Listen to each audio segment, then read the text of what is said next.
د ښایسته د لاس جوړ کړی شوي نمونې د سوات پوهنتون ښځو څانګې فاین آرټ او هوم اکنامک شوبې زده کوونکو جوړې کړي دي. د سوات پوهنتون زده کوونکي وایي چې دوی ته معلومه شوه چې د رنګونو څخه عکسونه څنګه جوړیږي، په کپړو ځانګړي ګلکاري او بیا د بیکاره شیانو څخه د کار شیان څرنګه جوړېدی شي. देखिए मोंगा ढेर ज़्यादा सामान जोड़ कर कम चीज़ प्रैक्टिकली दे आई कि जमून सर थ्रेड आर्ट थे, मिरर मोज़ेक थे, sir the ceramic styles the, सर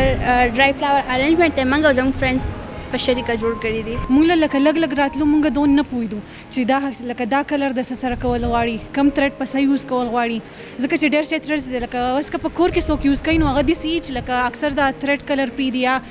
پینټ د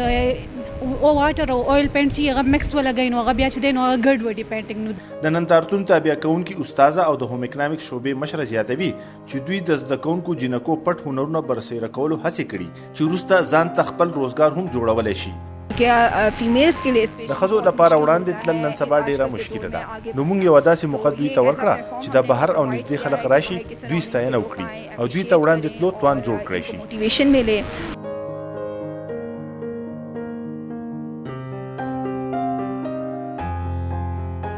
په نندارتون کې د آرټ او ګلکارۍ نمونې لیدو ته ورغلی د پوهنتون وایس چانسلر ډاکټر محمد جمال وایي چې زموږ د سیمې پیغلو کې وړاندې تلو ډېر صلاحیت شته، دوی ته موقع ورکول پکار دي. دا مونږه کریډور کې ولګو ځای په ځای